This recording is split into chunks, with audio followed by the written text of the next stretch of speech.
KS Lakshmanarao peoples ఛానల్కి స్వాగతం. భారతదేశంలో 3 భిన్నమైన రాష్ట్రాల్లో 3 శాసనసభ ఉప ఎన్నికల ఫలితాలు నిన్న వెల్లడయ్యాయి. ఈ సాధారణంగా ఉప ఎన్నికల ఫలితాల మీద పెద్ద ఆసక్తి ఉండదు. కారణం ఏంటంటే సాధారణంగా ఉప ఎన్నికల్లో అధికారంలో ఉన్న పార్టీలే గెలుపొందుతాయి, మన అందరికీ తెలుసు. మధ్యప్రదేశ్లో జరిగినటువంటి ఉప ఎన్నికలో అక్కడ కాంగ్రెస్ అభ్యర్థి కోర్టు తీర్పు వలన ఆ సీటు ఖాళీ కావడంతో తిరిగి కాంగ్రెస్ అభ్యర్థి అక్కడ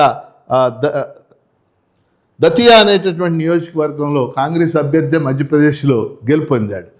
అలాగే గుజరాత్లో మంజల్పూర్ నియోజకవర్గంలో బీజేపీ అభ్యర్థి ఆయన సిట్టింగ్ స్థానం అది ఆయనే గెలుపొందాడు.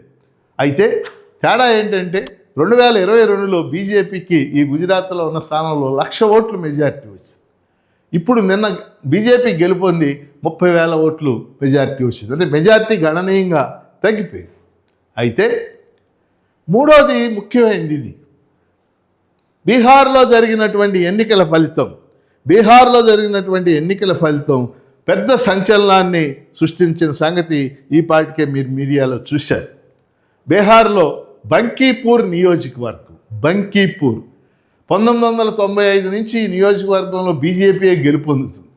కారణం ఏంటంటే పాట్నా అంటే బీహార్ రాజధాని, పాట్నా వెస్ట్ అని పిలువబడే నియోజకవర్గమే ఇప్పుడు బంకీపూర్ అయింది. అంటే పాట్నా వెస్ట్లో ఉండేటటువంటి ఎక్కువ ప్రాంతం బంకీపూర్ నియోజకవర్గంగా ఉంది.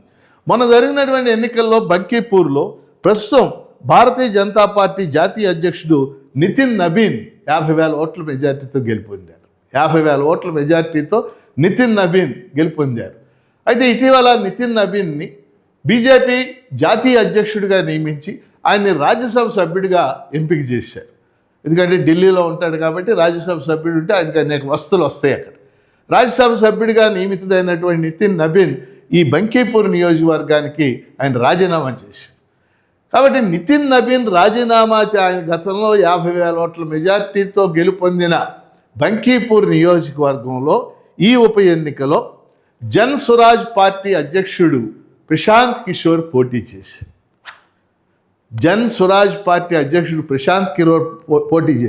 పోటీ చేయటమే కాదు, చాలామంది ఆశ్చర్యపోయే విధంగా నిన్న జరిగిన ఫలితాల్లో 19,000 ఓట్ల మెజారిటీతో బీజేపీ అభ్యర్థి నీరజ్ కుమార్ సిన్హా మీద గెలుపొందాడు. ఇది చాలా సంచలనాన్ని దేశవ్యాప్తంగా సృష్టించింది. ఎందుకంటే ఇది నితిన్ నబీన్ ఉన్నటువంటి సీటు.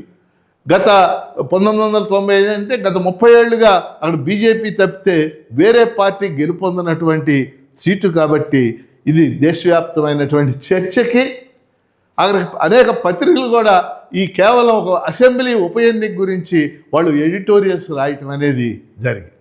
అంటే ప్రశాంత్ కిషోర్ ఎవరో మనకు తెలుసు, ఎన్నికల వ్యూహకర్త, ఆయన సెఫాలజిస్ట్. ఐప్యాక్ అనేటటువంటి సంస్థను స్థాపించి చాలా సంస్థలకు, బీజేపీకి కూడా ఆయన ఎన్నికల వ్యూహకర్తగా పనిచేశాడు. గతంలో జగన్కి పనిచేశాడు. అంటే ఎన్నికల వ్యూహకర్తలు ఈ ఐప్యాక్ లాంటి స్థాపించిన వాళ్ళందరూ మనకు తెలియదు. ఎవరు డబ్బులు ఇస్తే వాళ్ళకి పనిచేస్తూ ఉంటారు. అప్పట్లో ఆయన అలా పనిచేశాడు. కానీ తర్వాత కాలంలో ఆయన బీహార్ ఆయన సొంత రాష్ట్రం కాబట్టి ఈ జన స్వరాజ్ పార్టీని స్థాపించి గత అసెంబ్లీ ఎన్నికల్లో అన్ని స్థానాల్లో కూడా ఆయన అభ్యర్థులు నిలబెట్టాడు. ఏ ఒక్క స్థానంలో కూడా ఆయన పార్టీ అభ్యర్థులు, జన స్వరాజ్ పార్టీ అభ్యర్థులు గెలవలేదు. కానీ 3.5% ఓట్లు వచ్చింది. కాబట్టి ఇవాళ ప్రశాంత్ కిషోర్ గెలవటం వలన అక్కడేవో రాజకీయ సమీకరణాలు మారిపోతాయి అని నేను చెప్పటం. కానీ 3 అంశాలు మీ దృష్టికి తెస్తున్నాను.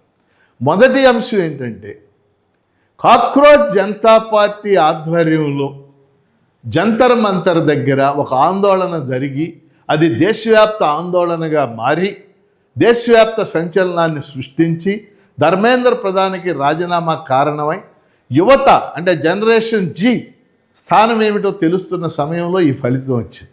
అంటే ఈ ప్రాంతంలో కూడా జనరేషన్ జీ వాళ్ళు ఖచ్చితంగా స్పందించారు అనేది మనకి అర్థమవుతుంది. రెండో అంశం ఏంటంటే, ప్రతిపక్ష పార్టీల ఐక్యత ఇది తెలియచేస్తుంది. బీహార్లో బీజేపీ, జేడీయూ అంటే జనతాదళ్ యూ ఇప్పుడు ఒక టీమ్గా ఉన్నాయి, ఇంకా చిన్న చిన్న పార్టీలు ఉన్నాయి.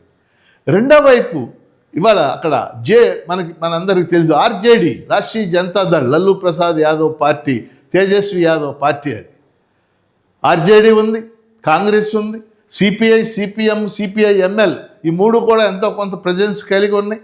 కాబట్టి RJD, Congress, CPI, CPM, CPI-ML, దాంతోపాటు జనస్వరాజ్ పార్టీ, ఇది ఒక కూటమిగా కనుక ఏర్పడింది అంటే అనేక అభిప్రాయ భేదాలు ఉంటాయి. రకరకాల పార్టీలు ఒక చోటకు వచ్చిన అభిప్రాయ భేదాలు ఉంటాయి. కానీ ఒక కామన్ అభిప్రాయం ఏమి రావాలి?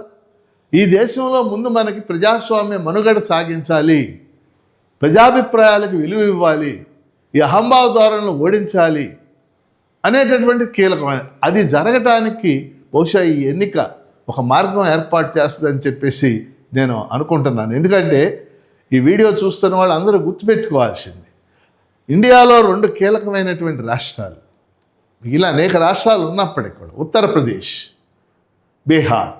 ఉత్తరప్రదేశ్లో 80 లోక్సభ స్థానాలు, బీహార్లో 40 లోక్సభ స్థానాలు, 80 + 40 120 స్థానాలు. ఇవి కీలకమైనటువంటి 2024లో జరిగిన ఎన్నికల్లో కూడా బీజేపీకి కేవలం 240 సీట్లే రావడానికి ప్రధానమైన కారణం యూపీలో అది ఎదుర్కొన్నటువంటి అపజయాలే. యూపీలో సమాజ్వాదీ పార్టీ చాలా పుంజుకుంది అక్కడ. రేపు 2029 ఎలక్షన్లో కూడా యూపీలో, బీహార్లో గనక ప్రతిపక్షాలు అంటే అక్కడ ఉన్నటువంటి అఖిలేష్ యాదవ్ పార్టీ, కాంగ్రెస్ తదితర పార్టీలు, ఇక్కడున్న పార్టీలు ఈ 120 స్థానాల్లో గనక మెజార్టీ స్థానాలు కనుక గెలుపొందినట్లయితే ఖచ్చితంగా భారతీయ జనతా పార్టీ కానీ దాని మిత్రపక్షాలను కానీ ఓడించడానికి ఒక అవకాశం ఏర్పడింది. ఎందుకంటే ఇవాళ భారతీయ జనతా పార్టీని దేశవ్యాప్తంగా ఓడించే శక్తి ఒకే పార్టీకి లేదు. భిన్నమైనటువంటి పార్టీలు మనుగడ సాగిస్తున్నటువంటి కాలం ఇది.